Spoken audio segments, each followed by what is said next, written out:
Bonjour à tous, bienvenue pour la vidéo de la semaine. Aujourd'hui, on va parler d'hydratation. Donc on est bien dans les 5 piliers physiques, les 5 piliers de l'équilibre physique. Dans la dernière vidéo, on a parlé de la respiration. Aujourd'hui, l'hydratation.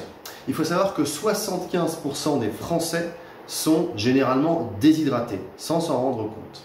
Et cette déshydratation, ça va créer un gros stress physique. Il me semble que notre corps, je crois que c'est 70 à 75% d'eau. Et avant qu'on rentre dans les détails, justement, la première chose que je veux dire, c'est que je ne suis pas médecin.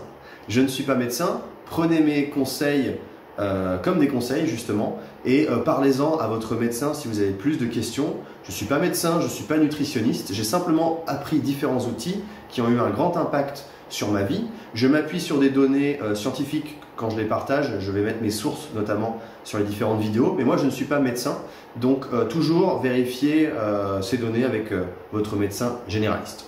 Donc, nous sommes faits d'à peu près 75% d'eau. Et la déshydratation, ça crée beaucoup de stress. La façon dont on s'en rend compte souvent, c'est qu'on a un mal de tête. Et un mal de tête, une des principales raisons de ça, ça peut être qu'on est tout simplement déshydraté. Donc c'est bien de se rééquilibrer avec un verre d'eau. Et un test qu'on peut faire en toute sécurité, et c'est tout simplement lorsque l'on va uriner, observer la couleur de l'urine et sentir l'odeur. Et en principe, l'urine normale, lorsqu'on n'est pas déshydraté, ça a une couleur légèrement jaune clair, jamais une couleur jaune foncé, et ça a une odeur relativement neutre, d'accord, une petite odeur d'urine, mais il ne doit pas y avoir d'odeur forte. Si vous avez une couleur très foncée au niveau du jaune ou une odeur très forte, ça peut être que vous êtes intoxiqué ou que vous ayez peut-être même une intoxication alimentaire. Donc là, c'est l'occasion de s'hydrater et de vérifier peut-être une heure ou deux plus tard comment ça se passe. En tout cas, il faut du coup le surveiller. Il faut savoir aussi que donc il y a ce mal de tête et il y a aussi ce qui va se passer, c'est que quand vous êtes déshydraté, ça crée un stress physique, ça va avoir un impact aussi sur votre respiration et vous allez rentrer dans ce qui s'appelle le fight or flight, la réaction où on rentre dans son cerveau reptilien, hein, dans la conscience en fait se rétrécit, on rentre un peu dans un couloir et on devient agressif, passif ou actif, hein, c'est-à-dire que fight on va se battre ou flight on va essayer de fuir. Et donc si vous êtes dans un cadre professionnel ou même avec votre famille et que vous rentrez dans ce mode reptilien de fonctionnement, ça va causer des dégâts. C'est pas ce qu'on veut idéalement. On veut garder toute sa panoplie de réactions en tant qu'être humain complet, équilibré. Donc pensez vraiment à votre hydratation. Toujours s'hydrater avant de quitter une source d'eau. Ça c'est important. Si vous observez par exemple un lion dans la savane, il arrive près de la source d'eau, il reste là quelques temps et puis avant de repartir, il ne sait pas quand est-ce qu'il pourra boire la prochaine fois. Et donc qu'est-ce qu'il fait? Il s'hydrate, il fait le plein avant de repartir dans la savane. Nous on est pareil, hein, c'est un petit peu la jungle urbaine dans laquelle on vit. Et donc si vous voulez être performant dans votre vie professionnelle et être pleinement présent dans votre vie personnelle, c'est important de s'hydrater et toujours s'hydrater avant de quitter une source d'eau parce que vous ne savez pas forcément combien de temps ça va prendre avant que vous puissiez vous hydrater. Ce qui marche aussi très bien, c'est de boire de l'eau chaude le matin. C'est bon pour la digestion, c'est bon pour la détox naturelle, pour le transit intestinal. Donc ça, c'est également recommandé de boire de l'eau chaude, une boisson avec de l'eau chaude le matin. Alors si on regarde un petit peu comment ça se passe, en fait au niveau quotidien, j'ai un joli graphique que je reprends également de mon mentor, je vous enverrai le lien sur internet, que j'ai traduit tout simplement en français. Hein. Je ne vais pas réinventer l'eau chaude pour faire un jeu de mots sur l'eau. Ça, c'est les niveaux d'hydratation et de performance. Si vous regardez, si vous avez l'axe désordonné avec les quantités d'eau en litres, plus 1, plus 2, plus 3, plus 4, et puis l'axe désordonné avec les heures de 0 à 24 heures. Il y a 24 heures par jour tout simplement. Et le niveau d'activité qui va varier en fonction des heures. Vous avez 4 couleurs.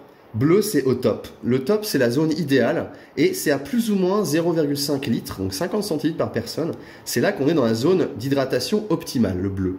Le vert, ça va être la zone bien, c'est-à-dire que c'est bien, c'est pas mal. Jaune, attention, vous entrez dans une zone de danger si vous buvez trop d'eau ou pas assez, ici. Et puis le rouge, là, c'est une zone carrément de danger parce que si vous avez trop d'eau dans votre système ou pas assez, vous pouvez en mourir. Donc si on prend un exemple quotidien, vous allez tout simplement pendant la nuit, donc là il est minuit et vous allez vous réveiller, donc dans cet exemple on se lève à 8 heures. Vous dormez toute la nuit, vous avez fait le plein avant de vous coucher et vous voyez la courbe ici descend, le niveau d'eau descend et vous vous réveillez en bas de votre zone optimale à 8 h le matin. Vous buvez un grand verre d'eau, hop, vous atteignez le haut de la zone optimale, et puis dans la matinée, vous avez un niveau d'activité qui est moyen, donc ça ne va pas baisser trop vite. Dans l'après-midi, vous allez vous déplacer, vous allez faire tout un tas d'activités différentes. Ça va faire le yo-yo. Et puis le soir, par exemple, après 16 h, dans ce cas de figure, vous allez faire du sport. Et donc là, vous allez devoir vous hydrater régulièrement pendant votre séance de sport. Vous allez rentrer chez vous et ça va continuer. Vous allez encore avoir une activité élevée ici. Et puis le soir, vous voyez, vous allez prendre donc ce grand verre d'eau avant de vous coucher et puis ça va descendre, hop, pendant toute la nuit. Ça, c'est une façon qu'on peut avoir de bien s'hydrater, de bien rester présent et conscient de son niveau d'hydratation. C'est vraiment quelque chose à quoi il faut faire attention. L'hydratation, encore une fois, c'est une des bases du calme. Et si vous voulez éviter un burn-out, si vous voulez éviter du stress au quotidien, il va falloir faire attention. C'est quelque chose qui s'accumule. C'est-à-dire quand on ne fait pas attention à son hydratation au quotidien, on crée un stress qui revient et qui ensuite peut devenir chronique. Et à la longue, en fait, si vos organes sont déshydratés, ça peut créer des dommages au niveau de vos organes, des dommages internes au niveau de vos organes, parce que tout simplement vos organes sont déshydratés. Donc c'est vraiment dangereux et comme je le redis, il y a 75% des Français qui sont déshydratés sans le savoir. Donc je vous ai parlé de respiration dans la première vidéo, c'est la base. L'hydratation, encore une fois, il n'y a pas de vie sur Terre sans respiration et sans eau. Il faut vraiment faire attention aussi à la qualité de l'eau que vous buvez. Le plus possible, buvez des eaux minérales, buvez des eaux filtrées. Faites attention au contenu de l'eau que vous buvez. Mais je voulais vraiment insister là-dessus pour démarrer. C'est le deuxième pilier de la santé physique, c'est l'hydratation. J'espère que ça vous a plu. Abonnez-vous, partagez cette vidéo et on se retrouve très bientôt.